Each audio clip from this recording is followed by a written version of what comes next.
In December of 2025, the tabletop gaming world lost one of its pioneers. Tim Casque passed away on December 30th at the age of 76. Casque was one of the earliest employees of TSR and played a critical role in shaping the hobby in its formative years.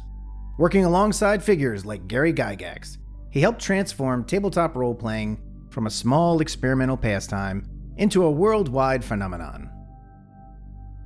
In 1976, Casque became the founding editor of Dragon magazine. Under his leadership, the magazine quickly became the voice of the growing role-playing community. It connected players across the world, introduced new ideas, and helped establish the culture that still surrounds tabletop gaming today.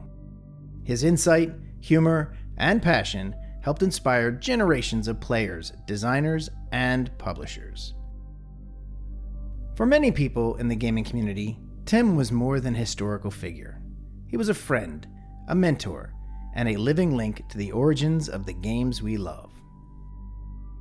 On February 21st, 2026, during the Total Confusion Convention, friends, colleagues, and fans gathered to celebrate his life and remember his impact on the hobby. The following video is a recording of that memorial gathering, held in Tim's honor. It captures a community coming together to remember a man whose influence on tabletop gaming will be felt for generations to come. He loved his family wholeheartedly.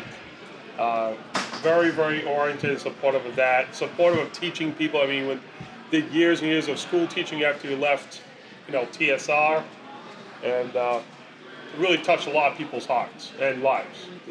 So I'm going to tell you a quick story of his impact on my life.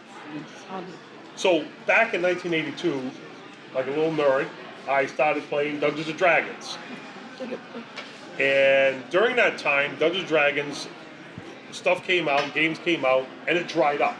Because most people know now, Gary Gygax had left and gone off to Hollywood to try to make a movie and a cartoon and all that crap. But nothing was coming out of TSR during that time period. It was just a dry period. So the books were drying up and stuff was getting old and stale. And I was actually starting to lose interest in gaming. Like I was like 15, it was like, there's nothing new, there's nothing interesting going on.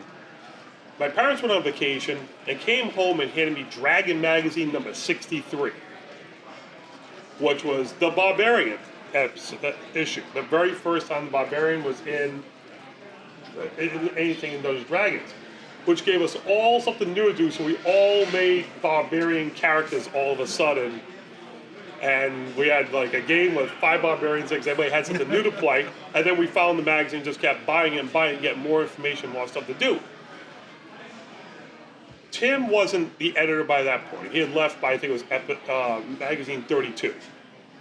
But him getting the magazine going and getting structured the way it was, and getting articles in there, new monsters, new characters, whole adventures, adventure ideas, questions and answers, and all the things that went to Dragon magazine from the first edition that he started as the first employee of TSR, and getting it structured so that it was useful and informative to us gamers, kept me in gaming past that dry period and kept me in it. Otherwise, I may not have stayed in gaming and I wouldn't be here now, and you guys may not have the convention as it is, and wouldn't be all this right now. So some of this in some way is all to Tim for making the magazine, making it what it was, and keeping me in it, and keeping us all going. And here we are 40, 50 years later, and I can't get the hell out of this place. So that's my short, quick story on how Tim impacted my life and all this. Anybody else wants to, before I give it to anybody else who wants to speak, we had these pins made up, commemorative pins. I'm wearing one. They're free for everybody to take a few. As everybody knows with Tim, I don't know if anybody knows the story of it. Module S3, Barrier Peaks, was the first time I saw the bullet. I'm using that word. The bullet in the adventure. As you find out further down over the years, and I had gotten a Dragon magazine number 1, thanks to my lovely wife, who was foresight of buying my investment. In Dragon Magazine, #1 is the Boule, the original monster, who I got to ask Tim about, and he said, I was at home when I was high. And we were watching Saturday Night Live with Chevy Chase. And the land shark episode, when the land shark comes through the doors and knocks on the doors and eats them. And they needed a 2-page filler in the first magazine.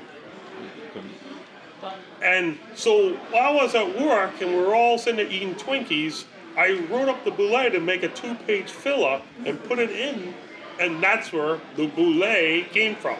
And as everybody may or may not know, Tim took harshly that anybody called it the bullet.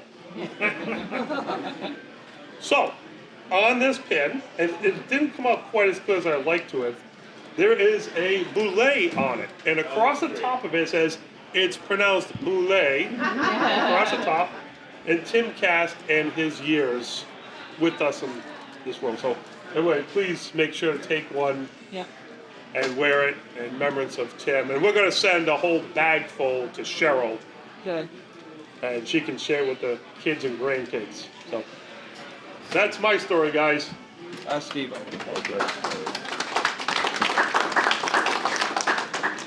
Oh, the silver bullets? Yes, this is The silver bullets? Tim essentially announcing Rocky and I starting our company just at Jack. Oh, wow. And one of the reasons we did this and got it, that was a huge influence on it starting. So, Yep. he was, as curmudgeonly as he was kind. Yes. Yeah, he was. Anybody else? Yeah. Want to say something? Yeah, I'll do one. So, for anybody who doesn't know me, I'm Jason Elliott, and Tim is the reason I'm here right now, too. So, years back, same thing. Dragon Magazine is what kept me going in gaming.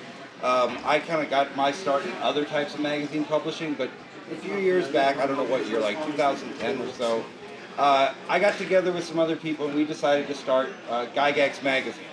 And so that was kind of an homage to Dragon Magazine.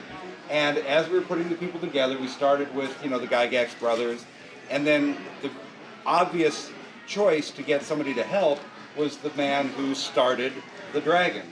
And this is how generous Tim was, is that he didn't know me from Adam, and he saw what we were trying to do, and he said, yeah, I'll help out. And he was a mentor to us, and I got a lot of advice along the way about how we could actually make something be as good as the Dragon, or at least pretend to be as good as the Dragon.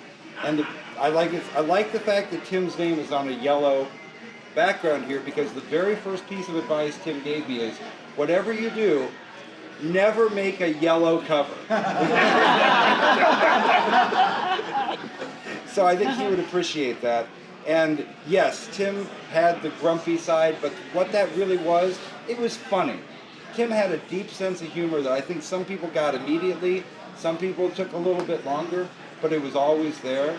And he didn't have to help any of us out. He didn't have to do these things for free. He didn't have to promote any of this stuff. He loved gaming. He loved carrying it on. He was volunteering for years at his local library and local schools and all the things, helping people get things going. And while that curmudgeonly side that he liked to celebrate himself with the curmudgeon in the basement was there on the surface, what he really was somebody who deeply loved gamers, he deeply loved people, and he was very, very funny, and that's the way I'm always going to remember Tim.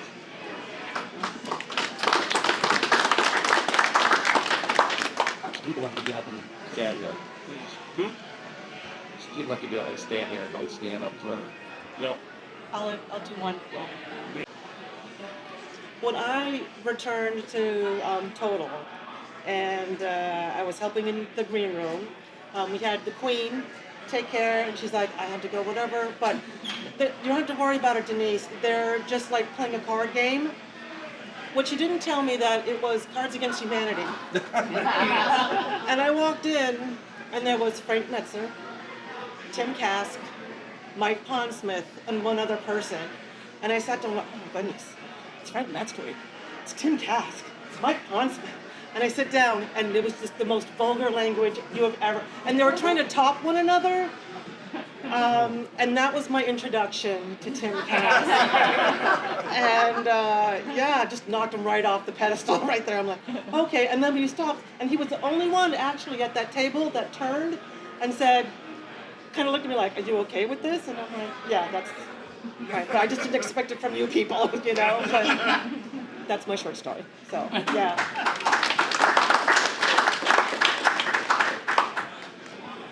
Anybody else?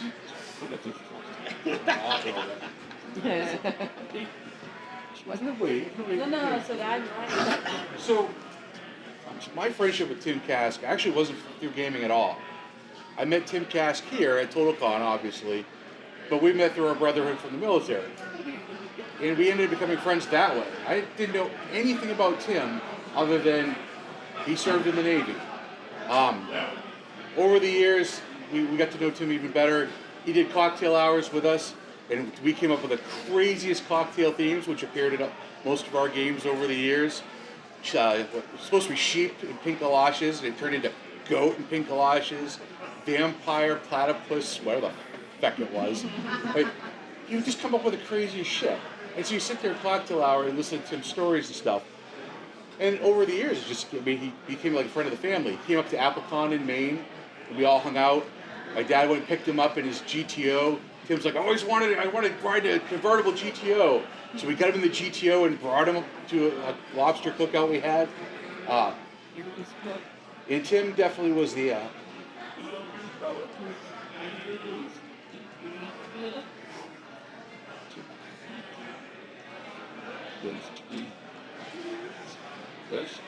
I love good friends.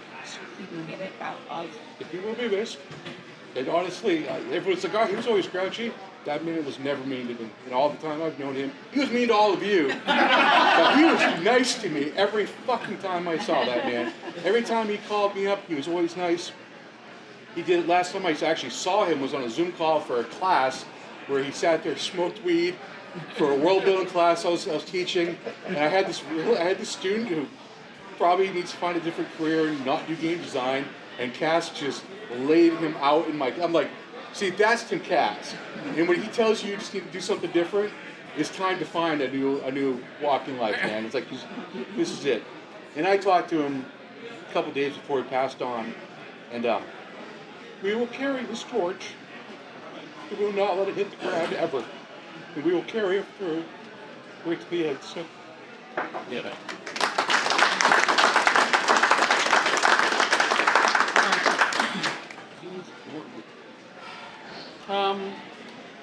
Tim Casque was the first of the old guard I actually got to meet and talk to. That was in 2014 at North Texas.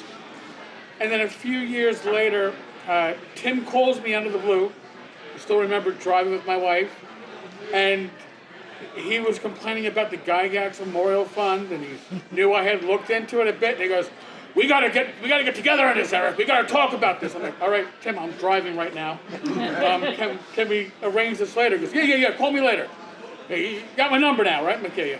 And I call him later, and he's like, yeah, hold on. I'm playing pot farm. I'll get back to you in like 5 minutes. I gotta harvest. So I mean, Tim was a great resource. He was a really good person to talk to and to deal with.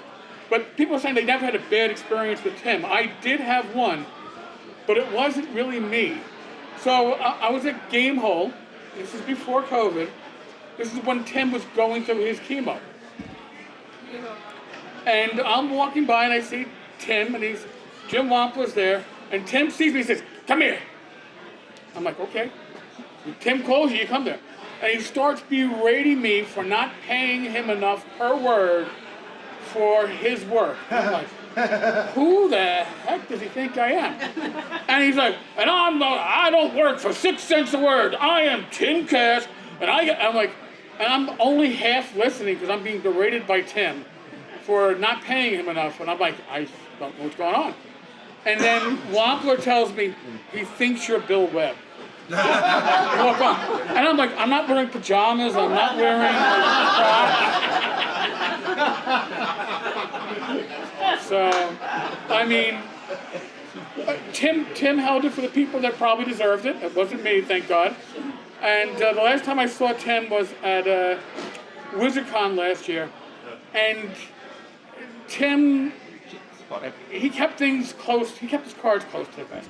When he called me over on that Sunday when I was getting ready to leave, and he was already in the car waiting for Womp, and he's like, Eric, come here, I want to talk to you for a second. I'm like, again, it's Tim, you don't say no. I'm like, yeah, what's up, Tim? He goes, I just want to shake your hand in case I don't get a chance to see you, because, I'm not going to be going to many cons anymore, and even this trip is long for me, and I'm like, yeah, he's not letting on to everything. But he was good about making his connections. And keeping his connections. So, you get your rest, Tim.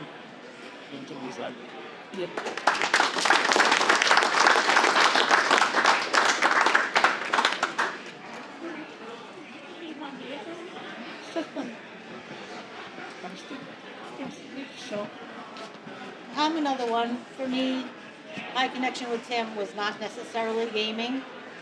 My first introduction to Tim was him coming to TotalCon for the first time.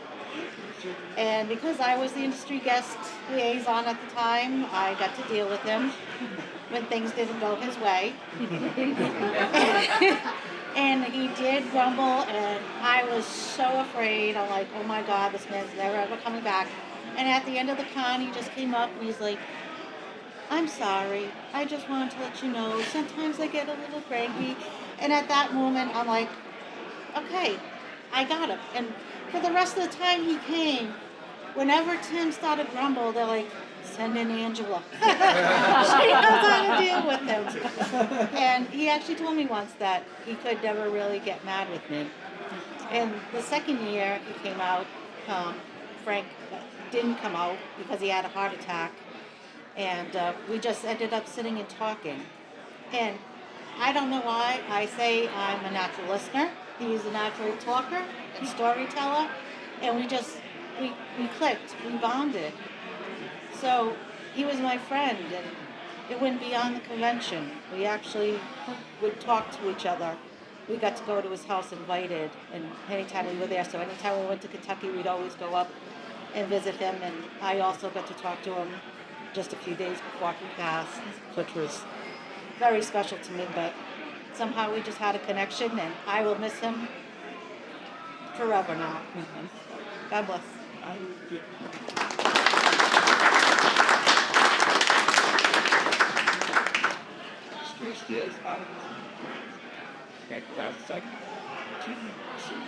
just want to say briefly, I have seen him, met him a couple times here or there. I didn't know him very well personally, but I know a lot of you who did know him. Just the people who are in this room says a lot about who he was. Whatever perception may have been out there, doesn't matter. The comments that are being made here, people who I've known for a while, and for some reason didn't actually know, people I've been friends with. He wrote the games that I played. He wrote the games that we played. To me, this hobby's always been about one thing. It's this lonely kid who didn't have things to do, who didn't have people to do them with, found people throughout his whole life based on this game. And everything I am hearing, everything I'm seeing, more importantly, everything I'm feeling, says that that's why he did it, and you are all that legacy. And one soldier to another serviceman, knowing that he was, and I wasn't aware he was a serviceman, kind of clicks just a little bit for me. Thank you so much.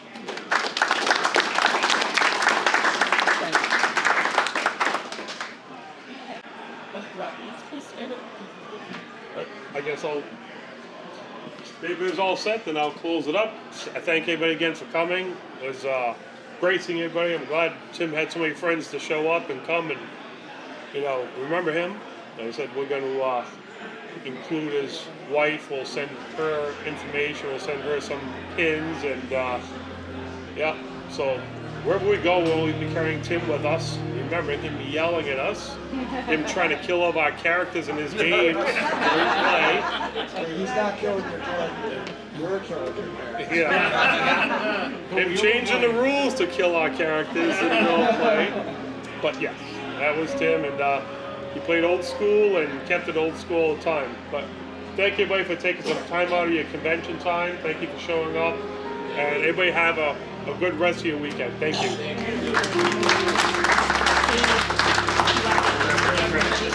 Oh, yeah. What? A lot of people. David.